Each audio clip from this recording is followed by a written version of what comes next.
Most people think quantum computing is something from the future. But the truth? The revolution actually started over hundreds of years ago in a small room in Belgium. We aren't just building a new computer. We are finishing a mission that Albert Einstein, Niels Bohr, and Richard Feynman started before most of us were even born. Today, we're going to look at the genuine, world changing history of how we learned to hack the universe. The story starts in the 1920s. The world's greatest scientists were divided. Max Planck had discovered that energy comes in tiny packets called quanta. Erwin Schrödinger gave us the math of the wave function, the famous cat that is both dead and alive. But it was Albert Einstein and Niels Bohr who had the legendary Solvay debate. Einstein hated the randomness of quantum physics, and he famously said, God does not play dice with the universe.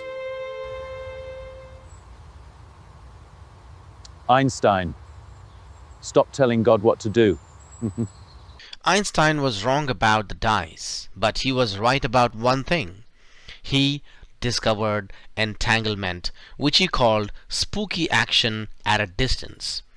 Little did he know that spookiness would become the world's powerful calculation tool in the human history. For 50 years, quantum was just a theory. Then, in 1981, the legendary Richard Feynman stood up at a conference in MIT and dropped a bombshell. He realized that if you want to simulate nature, you can't use a normal computer. Nature isn't classical, it's quantum.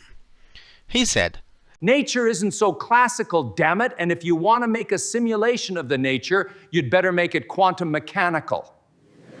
And that was the big bang of our industry.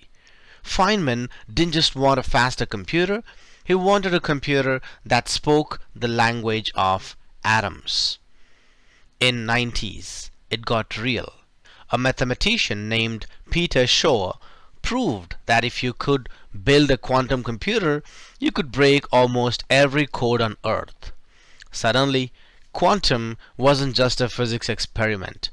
It was a matter of national security.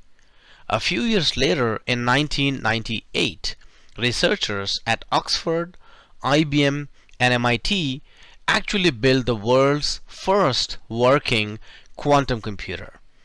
It only had 2 qubits, and it could barely solve a simple puzzle, but it proved the impossible was possible.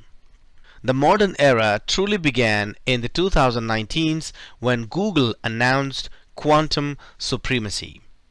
Their Sycamore processor solved a problem in 200 seconds that would have taken a supercomputer 10,000 years. Then came the giants, IBM.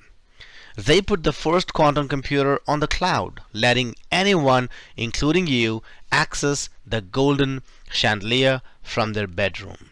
And today, we have moved past the lab experiments. We are building logical qubits, passing quantum laws, and using agentic AI to run the machines at scale. The history of quantum is a story of people who were told their ideas were impossible and spooky, but they kept digging. They realized that universe doesn't work the way we see it. It works the way we do not see it. You are now in the next chapter in that story. You aren't just learning a skill. You are joining a lineage of pioneers.